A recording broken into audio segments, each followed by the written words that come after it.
Your Cleveland Cavaliers are 47-10 and hold the best record in basketball today, plus a 6-game lead over the Boston Celtics in the East. So I thought we'd do something fun. I'm joined by Danny Cunningham from LockedOn Cavs, and after asking him a few updates on things going on around the team, we each set out to build the perfect team, the perfect starting five, to stop this Cavs team from making it to the NBA Finals. Hi, I'm Zach, and welcome to the Sports Ethos Cleveland Cavaliers podcast, your safe space to celebrate and nerd out about the Cavs.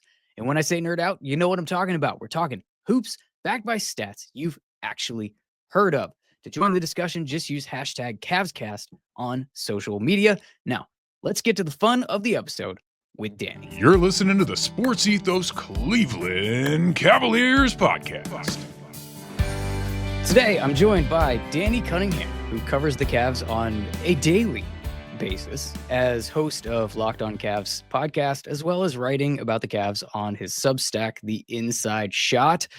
Danny, thank you. Welcome to the show. All that stuff. Thanks for having me, man. Excited to be here. What's up? How are you? Doing all right. I want to start with you for a second. You're as locked on the Cavs as anyone can be. Not only is your podcast daily, but you also do the Substack, The Inside Shot, which I believe is also basically daily, right? So I try and be daily. It's a little harder for me to write every single day, just with everything going on. I wish I was probably writing a little bit more than I am, but I'm definitely writing after every single game. I'm writing typically at least once a week. Otherwise, my fingers feel so rusty right now because I didn't write over the All-Star break. Like, I just wanted to unplug for an entire week, and it was so nice to be able to do so. But yeah. How do you find unique things to talk about between both of those two platforms and not repeat yourself in kind of all the different areas all the time?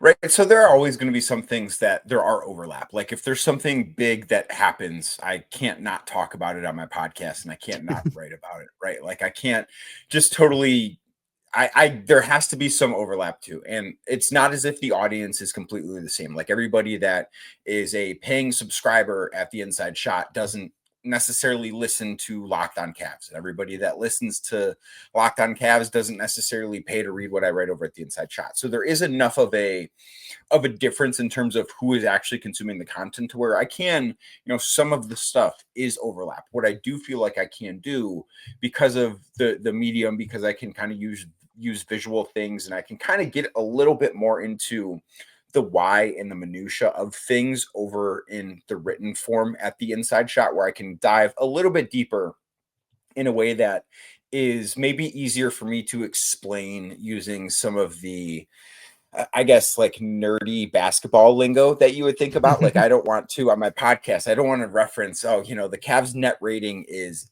this with Dean Wade on the floor so many times in a podcast, but I feel like I can do a deeper dive into something like that in the written form. Like, I just feel like I have more space to do that. And, I do have time constrictions on a podcast. Like, it can only be so long every day, where I could write 10,000 words every day if I really wanted to and torture myself doing that. I could make that happen on my Substack, but it's also about finding stories that maybe you don't necessarily live as well in the podcast world, if that makes sense. Like, I wrote a story earlier this year for my Substack about how Kenny Atkinson uses football and soccer and baseball and other sports that are very much not basketball as a way to explain basketball. And that was something that I didn't necessarily feel fit the best in the podcast medium, because me talking to myself about that and not using quotes and stuff like that, I just didn't know necessarily played well, but I thought it turned out to be a really good written story, because using quotes is the other thing too. Like, nobody wants to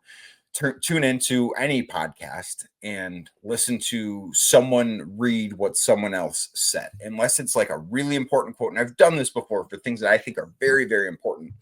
But on a normal night, like after the Cavs beat Memphis, I'm not going to sit here and read what Donovan Mitchell had to say to the media after the game, because I find that to be maybe not the most exciting podcast content. but I think it can add really important color to a written story. And I think that's one of the ways to differentiate it too. You talk about getting those quotes. You're at like every home game, but I've noticed that Mhm. you've also posted going to road games. Like I noticed you were in Brooklyn. I think you went to Detroit, Indy. Like those are just some that I noticed as a general follower. How often are you making the road trip? So it has to make sense for me financially too. Like I am a business owner. Like I, LockedOn Cavs, the podcast itself is owned by a company called Tegna, who owns the Lockdown Podcast Network, and I get paid from them, but I'm an independent contractor. The Substack, I own that content, and I have set up an LLC, so I have to make these things make sense business wise. Like Detroit's a really easy one to go to because it's a 2 hour drive, and hotels are not crazy expensive. So especially when it is only a one night stay, like that game was the second night of a back to back.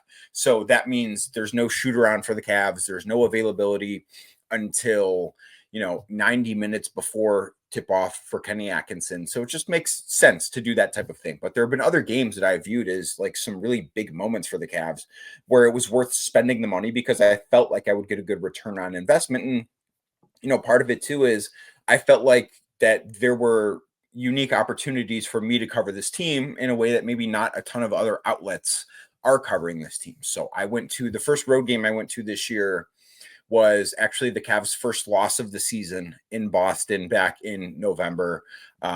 Like you said, I went to Indy, I went to Detroit, I was in Brooklyn, I went to Washington the day after the trade deadline, which was not something I had previously scheduled, but they traded for DeAndre Hunter. And I'm like, well, I better go to Washington, D.C. And I booked a flight the day before and flew out 12 hours later. And then I'll be going to Boston this weekend for Cavs Celtics Part 4, just because that is a really big game. And with everything that goes into it, I think those moments are really, really important to be at. Yeah. Yeah. All right. So shifting gears a little bit, I want to get into the Cavs. And before we get into the game that we're going to play, I wanted to see if we could hit on a couple of just some of the more recent news update type of things and see if you had heard anything, because quite frankly, you're one of the people that I follow to get updates on said news. So you're here. So I'm just going to ask you if you've heard anything on a few of these things. To start with, Javonte Greene. He's been officially signed. Do we have any indication on when he's potentially going to be available to suit up for the Cavs? I would anticipate that he's going to be available to play on Tuesday night against Orlando. I don't know if he will play. I don't know that there are minutes that are promised to him. And typically, when a guy comes over via the buyout market, they do so because they feel as if there's a real opportunity for them to not necessarily just improve their stock because they will be a free agent after the end of the year, but to have an opportunity to be on the floor and to play for. Typically, it's a good team. And obviously, we don't need to sit here and I don't need to tell you, hey, the Cavs are good. Like everyone that is listening understands that. But I don't know just where there's room for him in the rotation right now. I do think at some point he will get an opportunity. As you know, if you've watched the Cavs at all this year, Kenny Atkinson likes to play a very lengthy rotation. He likes to really rely upon the depth that the Cavs have had, maybe in some ways that they haven't done in the past. So I do think at some point he'll get a chance. I don't know if it'll be Tuesday, but I would be very surprised if he's not dressed and active on Tuesday in Orlando. I'm looking forward to it. I know that, and I agree with you. I don't see a ton of minutes being available. He's certainly not going to play the role that he was playing in New Orleans so far this year. Right. He was playing like 22 minutes a night. They don't have anything near that for him.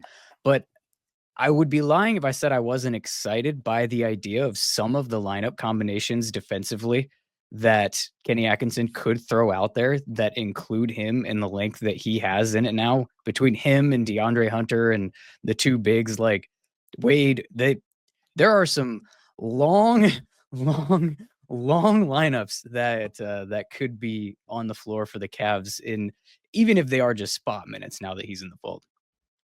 Right. They have the opportunity, and I think that they have this year. I think they've underachieved defensively. I think as we record this, they're either 7th or 8th in defense. I know they moved past Memphis after beating them on Sunday night in terms of for the season long defensive rating metric, but I think that they should be better than they have been. And part of that is because they've done a lot of different things, right? Like we've seen the Cavs play more zone defense in a week than they ever played under JB Bickerstaff in the 5 years that he was head coach. And not a lot of teams play a ton of zone, but we've seen them experiment with that. We've seen them switch 1 through 5. We've seen them switch 1 through 3. We've seen them switch 3 through 5. Like we've seen them experiment with a lot of different things on that end of the floor. And I do think that because they haven't played the same style consistently, it has brought down what they've done in the regular season in terms of how good they've been.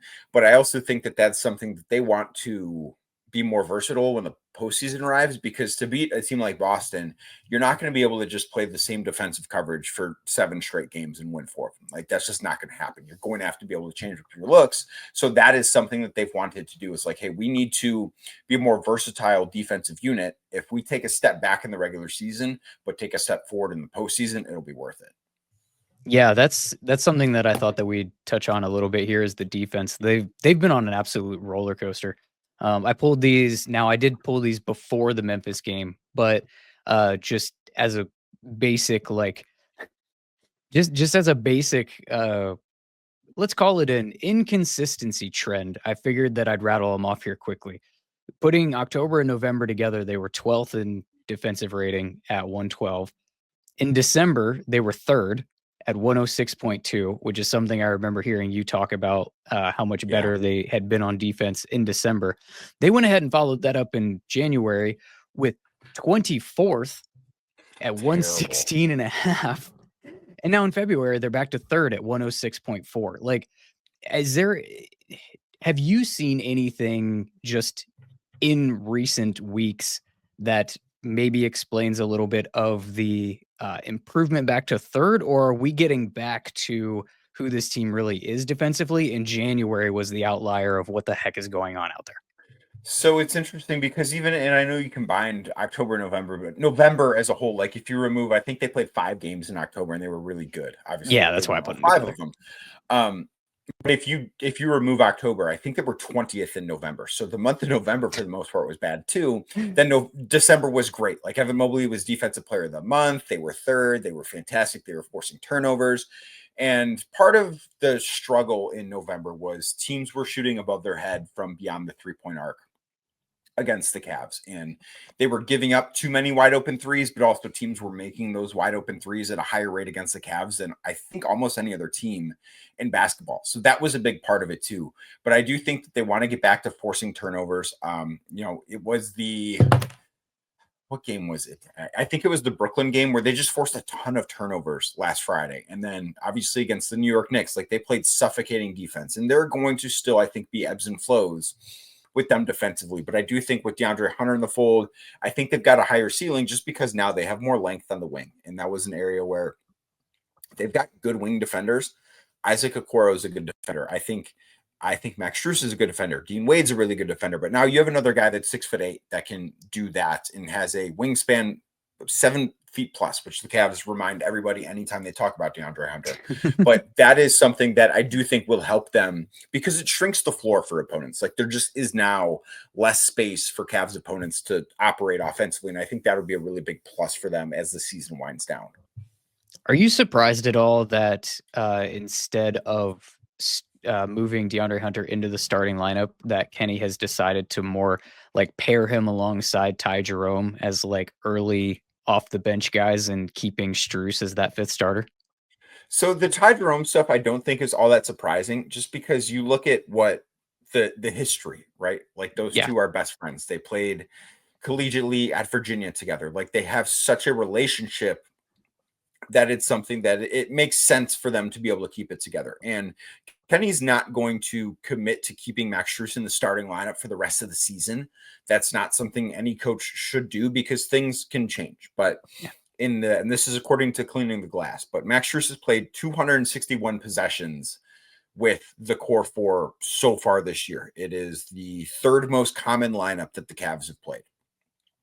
they're plus 33 per 100 possessions. Like they just absolutely destroy teams when that lineup is together. And that is something to think about here too, because if you're going to replace him, where you're not going to most likely get those minutes together. And of course, who starts the game doesn't mean that that same group closes the game, but it's a guaranteed way to get one of your best lineups on the floor. And I do think going away from that, and I think that DeAndre Hunter makes a lot of sense in that starting lineup, just stylistically. But I also think going away from one of the best lineups that the Cavs have, really the best high volume lineup that they have, that they can still play together, because, you know, Karis LeVert was part of some really good lineups. George Niang was part of some really good lineups. Those guys aren't playing for the Cavs anymore. But going away from that, going away from like maybe 12 guaranteed minutes of that per night at the start of the first and start of the third quarter, I do think would be a mistake at this point. Yeah, I will save the listeners of this podcast from me going down that rabbit hole, because I just went down that rabbit hole of my thoughts on Hunter with the starting group, and kind of my catalyst for wanting to see it, and it's related to those first and third quarters, particularly in losses. You know how much they've struggled and gotten themselves into a hole in those moments, and that's where I just kind of want to at least see if Hunter is potentially an answer there, but you know, there's still plenty of time throughout this season to see where Kenny goes. I was just curious again if you had specific thoughts on that at all, or a reaction to what we've seen so far, at least. Well, and to be clear, like I do think that DeAndre Hunter should see minutes alongside the core four. Like I think that Kenny Atkinson needs to know what that looks like before the postseason arrives. And it's not always the easiest thing to have those guys play more minutes than they have, but at some point they do have to start ramping the minutes count up. And that's one thing I asked about before the game on Sunday. Just like, what is there a plan in place? Because there is obviously a huge benefit to Evan Mobley and Donovan Mitchell and Darius Garland all playing career low in minutes. But when the postseason arrives, you know, maybe against whoever they see in the first round, can they get away with playing those guys 30 minutes a night and still win the series? Probably.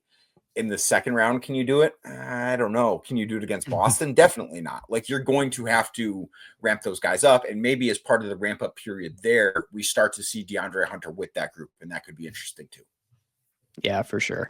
Speaking of Darius Garland, that's probably about as good of a segue as we can get into there. I saw he's out for their next matchup too. Have you heard anything specific on that, on his injury and his expectations, or are we sort of just in a day-to-day, nothing serious, but you know?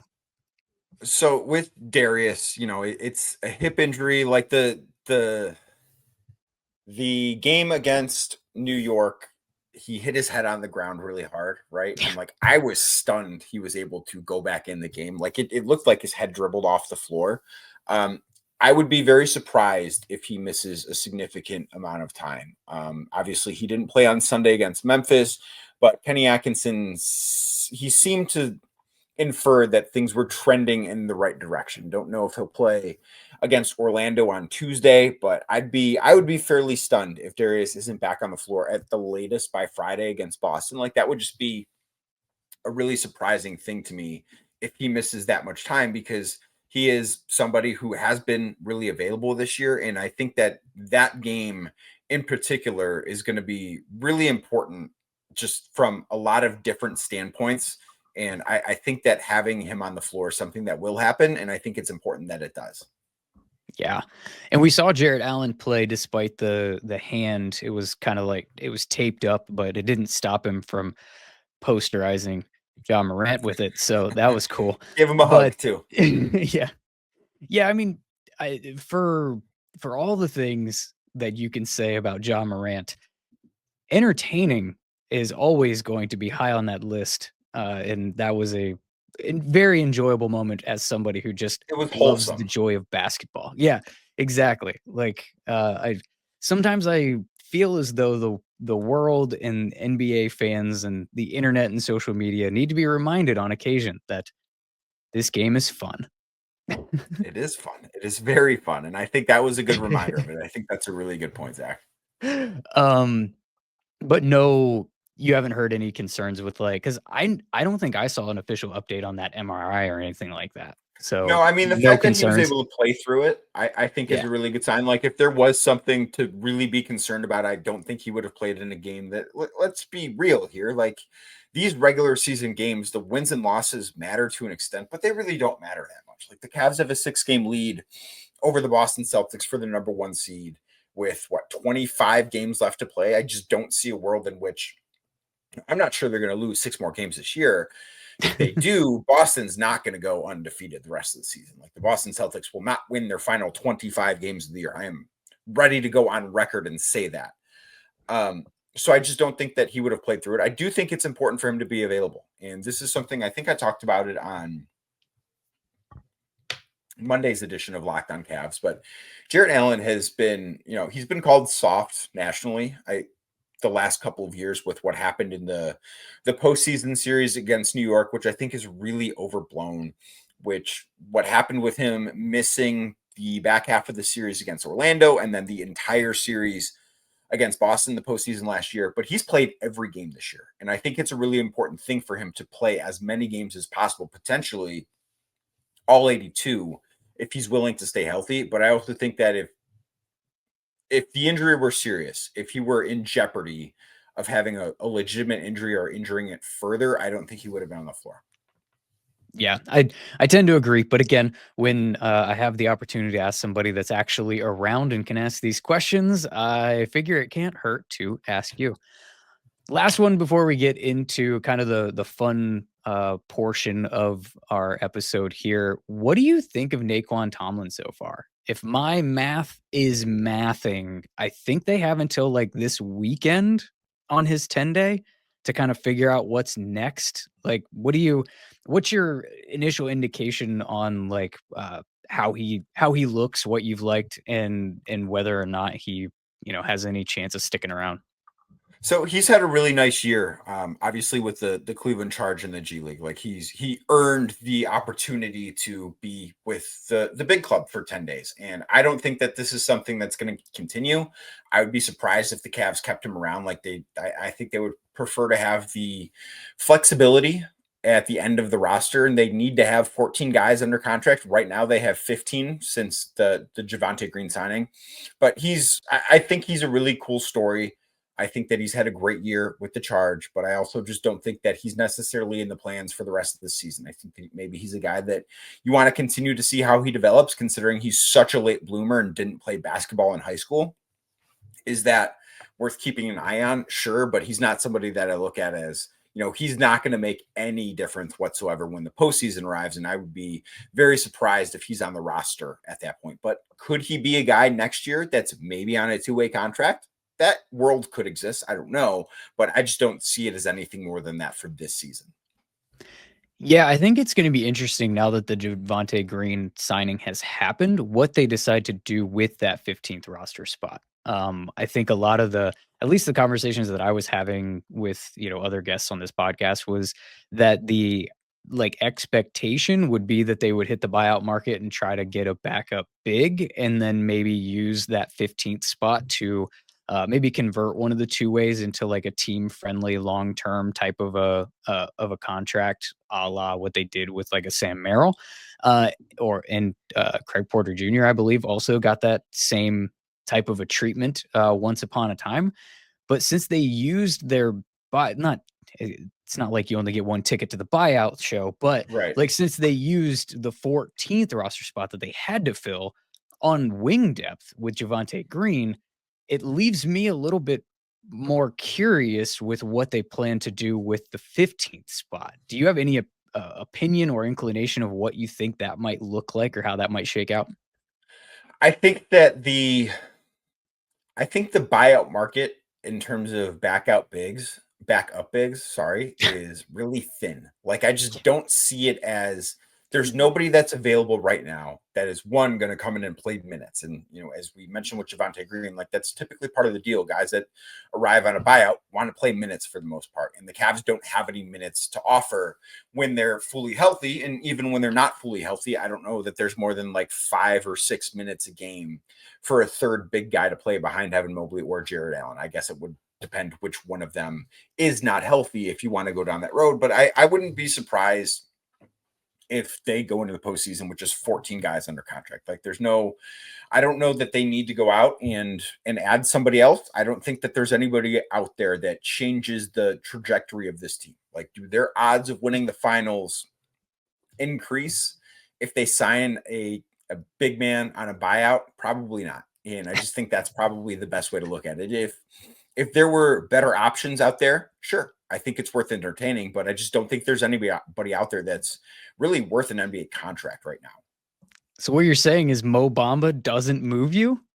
That's what I'm saying. Mo Bamba does not move the needle for me. I don't think that's a deal that is, I don't see that changing the equation whatsoever. Real quick, before we move on, I'd like to ask podcast listeners to leave a 5-star review in whatever app that you are using to hear my voice right now.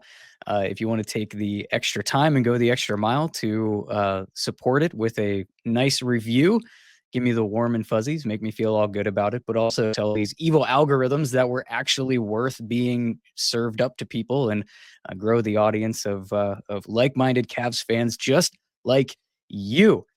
All right. So, as somebody that is daily covering this team, is just poring over every stone to possibly turn over and try to find something interesting to talk about constantly, I thought that we could do something kind of fun. Because if there's anybody that is exhausted by the every topic that we've talked about since the season started, it's probably you. What I thought we would do is see if we could build the ultimate team that can stop this Cleveland Cavaliers team from getting to the NBA Finals. So here are the rules that we are both adhering to. 1, they have to play in the Eastern Conference. Since they're stopping the Cavs from getting to the finals, they're not going to be in the West. Makes sense. 2, it has to be based on how they're playing this year. You can't take somebody and say, well, I want prime Damian Lillard or whatever you want to do with that. It's based on what they're doing right now. And they have to be expected as of today to have a chance to actually play in the playoffs, aka not currently be sitting at home with a season-ending injury. Final rule was the lineup actually has to make sense. You can play a guy in like a secondary position, but I think the example that I gave you was you probably not going to use Joel Embiid as your point guard. I don't think I'm going to use Joel Embiid for anything. That is probably an accurate statement. It should function like a basketball team. That is what we were doing. So I'm going to ask you as the guest, if you have a preference, do you want to go back and forth position by position, or do you want to go first with your team and your rationale behind each pick? Let's go back and forth. Let's go back and forth. I think that'll make for better content. Okay. So I will give you the floor with your point guard for the team designed specifically to stop this Cavs team from making the finals.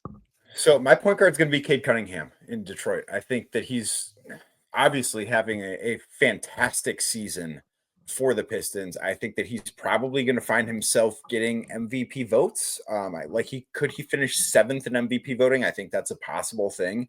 And the fact that he is, maybe he's not the best defender, and that's something that you could look at as maybe that's the better route to go. But I think if you want to get boring, you could just say the Boston Celtics. That's the team. That thought crossed my mind. It crossed my mind too. Like when I saw the email, I'm like, should I just say Derek White, Drew Holiday, Jaylen Brown, Jason Tatum, and Kristaps Porzingis? Like, is that a thing I should do?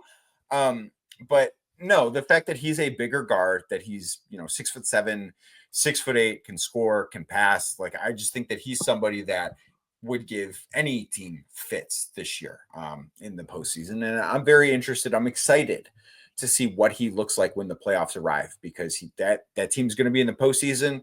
They're probably going to be somewhere between 5 and 6, and they're going to be a tough out for whoever they play in the first round. I thought that I was going to agree with you when I started this exercise, aside from my first thought also being the Boston Celtics. And I'm like, well, how much fun would that be? But I expected to go Cade here for basically all of the reasons that you just listed. But I actually pivoted.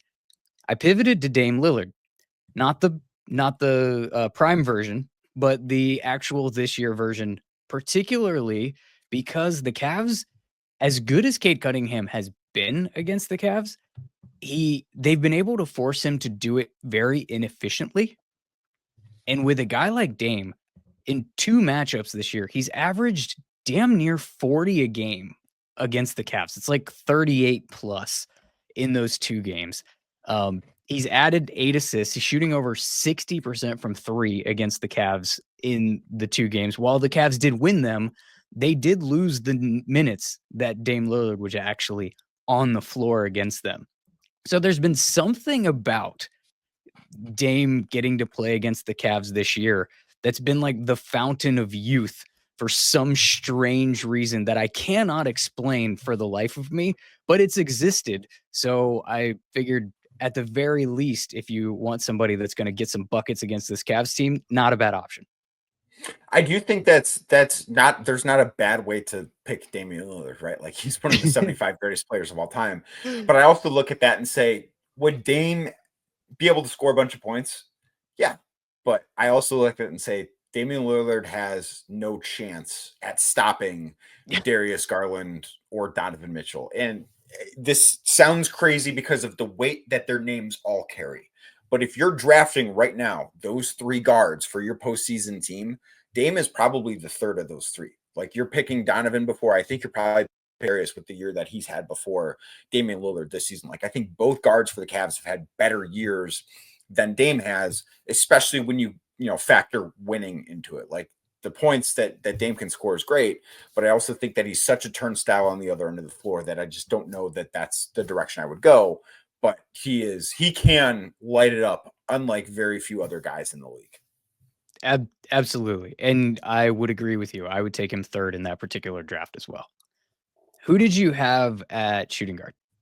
So my 2 through 4, I basically want to I just want wings. Like I want my shooting guard to basically, if my shooting guard can be Jason Tatum, I want him to be Jason Tatum. Like, does that make sense? Is that pushing the envelope too far?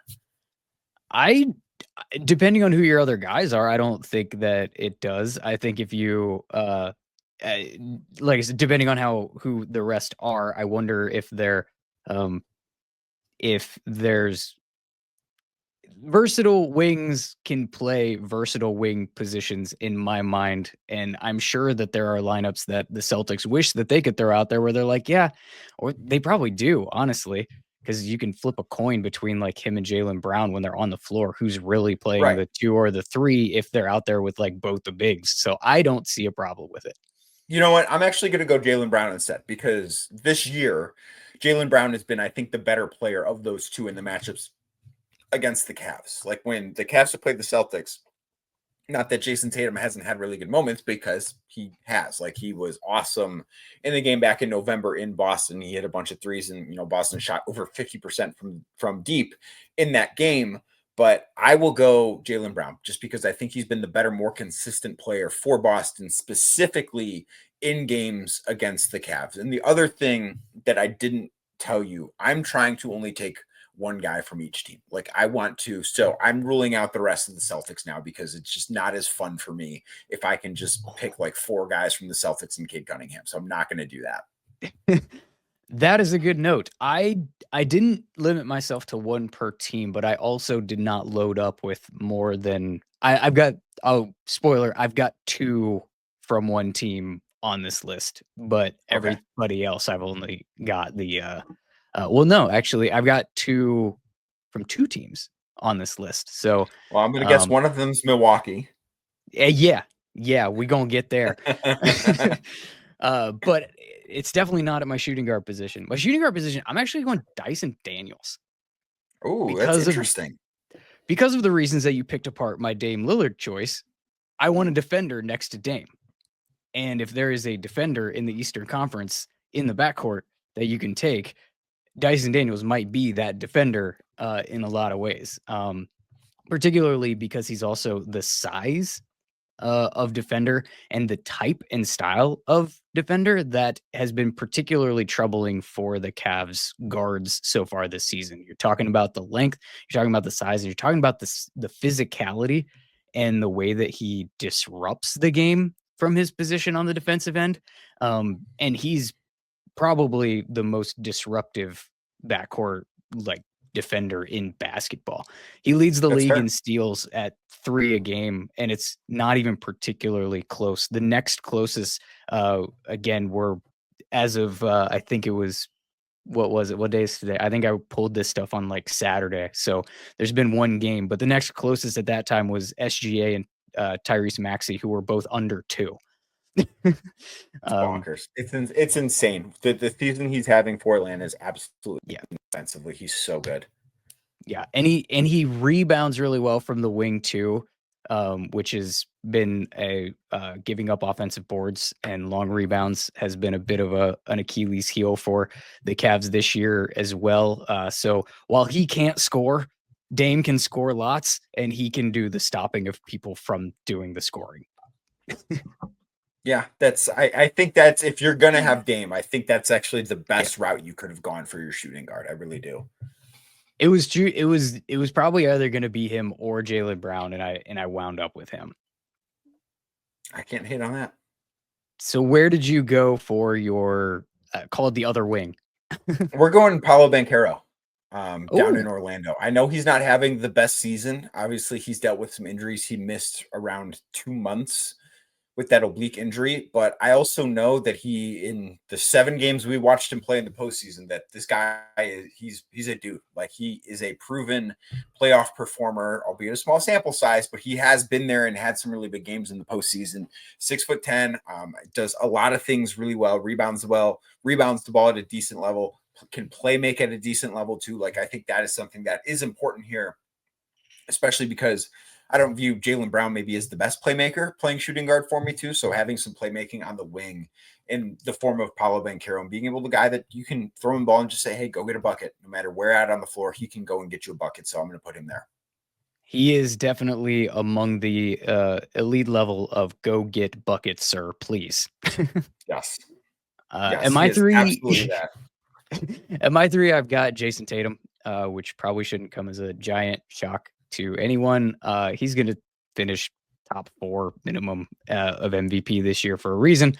He's just one of those dudes. And while I do want to give the Cavs credit for forcing him into a pretty low level of efficiency when it comes to his game inside the arc, he still basically torched him for 30 a night and shot 43% from 3 on 10 a game. And he's adding 8 boards, 6 assists. He's flirting with like 3 stocks. Like, he does everything. He does it at a elite level. You can say that he's not quite on the level of an SGA or a Jokic in that, MVP discussion, but whatever that next tier is, that's where this guy is. And he's also an elite level mismatch hunter, and he's got the ability to do the thing where he just goes and drops 50 in a playoff game. Yeah, we've seen him do that like that. Yeah. I think the way that I looked at this is postseason success mattered at least a little bit to me when I took a look at this exercise, just because, and I know I have Cade, who has not played in a meaningful game really in his career yet, but I just think that what we've seen from him so far this year has been so overwhelmingly positive that I'm willing to give that a chance. But that's really my exception here. Yeah. So how about I don't know, bigger wing of all your wings? So I think that we are going to we're going to have the same guy here, and this is Giannis Antetokounmpo. Yeah. I think that he is the best player in the Eastern Conference. And I think that any team that you are building, and I would not pick the Bucks to beat the Cavs, just because I think outside of him and Dame, there's not a lot to like about that team. But when you're building like your perfect team to beat the Cavs in the East, I think you have to have Giannis on it. Like, I just think it's a very incomplete team if you don't have that guy as the best player on that roster. Yeah. There's not really, what do you say? It's Giannis. Like, I don't think there's a lot of additional analysis needed. He's a beast, and having him in my mind, having him, Tatum, and Dyson Daniels as my like defensive core to basically counter everything is a level of elite that's going to pretty much be unstoppable on that end of the floor. Plus, there aren't many fours in the league where Evan Mobley is going to be at a disadvantage when it comes to size and athleticism. Right. Giannis is one of those incredibly select few. Now, if I would have followed your rules of only going one per team, one, I would not have had Dame. I would have had Giannis here, and I probably Exactly. I would have went with my initial thought of Cade, but let's pretend that I was an idiot and chose Dame over Giannis for some stupid reason, like, I don't know, I work for Nico Harrison. The thing that I probably would have done here is gone probably Paolo. Yeah. Yeah. I think that you can't go wrong with either of those guys, which is why I want to have one of them play small forward for me and one of them play power forward for me. Rounding it out, your big man. I would go Kristaps Porzingis, but I already have a Boston Celtic on the roster, so I'm gonna go Bam Adebayo because he's somebody who has been such a good defender throughout his entire career. I know he's not having the best season by his standards this year, but I just think that he is somebody who, again, has gotten it done in the postseason. He's been to the finals a couple of times. He's made 5 all-defense teams, and yes, he's a little bit undersized, but I think I've made up for that size elsewhere on this roster because I have essentially built a lineup with 5 guys that are between what's Jaylen Brown, 6'7", right? 6'6" and 6'10" in Giannis. So I really like how that all fits. I don't need a 7-footer necessarily. I feel like I can get it done with just all of the length I have. I think it's really funny that you said you would have gone Porzingis if you didn't go one from each team, because I thought I was going to go Porzingis too. Mm-hmm. And then I looked at some specific numbers against the Cavs, and it kind of blew my mind a little bit. I do want a spacer alongside of Giannis. And I picked a Celtic. But I'm going with the Al Horford. ancient man of Al Horford. Listen to some of these numbers that he has put up against the Cavs this season when they've played. 30 minutes a night for a dude that's 110 years old. So this is not like, small sample. He played in one game and his averages are through the roof. 14 points, 7 boards, almost 2 full blocks on 46, 40, and 100 shooting splits. More than 2 of those rebounds were offensive, which is, again, kind of kryptonite for the Cavs when they're particularly when the defense is struggling.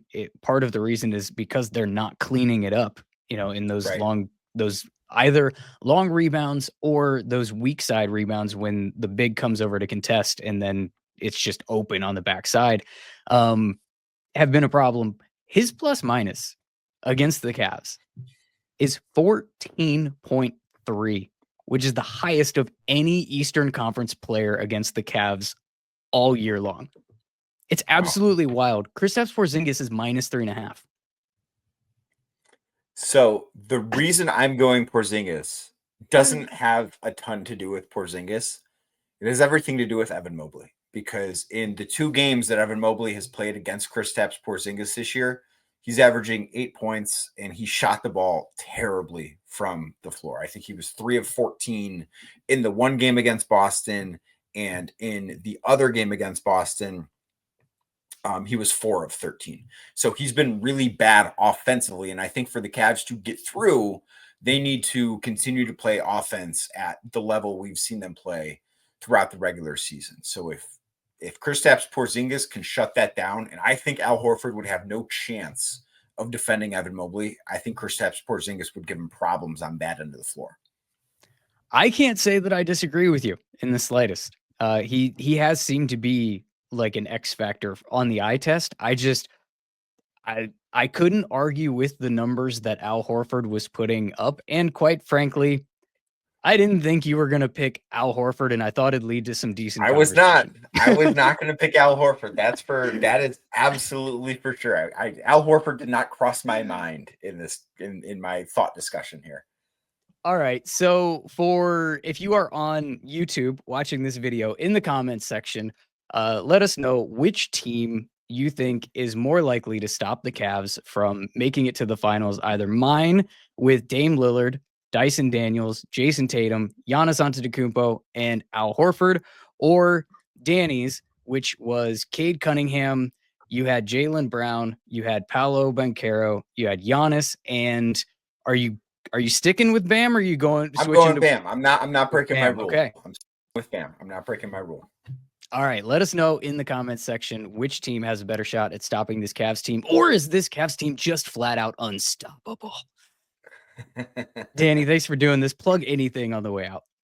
You got it, man. Just Locked On Cavs every day, wherever you get your podcasts, Apple, Spotify, anywhere else, on YouTube as well. And the Inside Shot, you can check that out on Substack. It's, I will probably be running a sale this weekend. I'm not sure what day this is coming out. Probably run like a 20% off sale over there when I go to Boston for the Cavs Celtics game on Friday night. But those are the two places for me.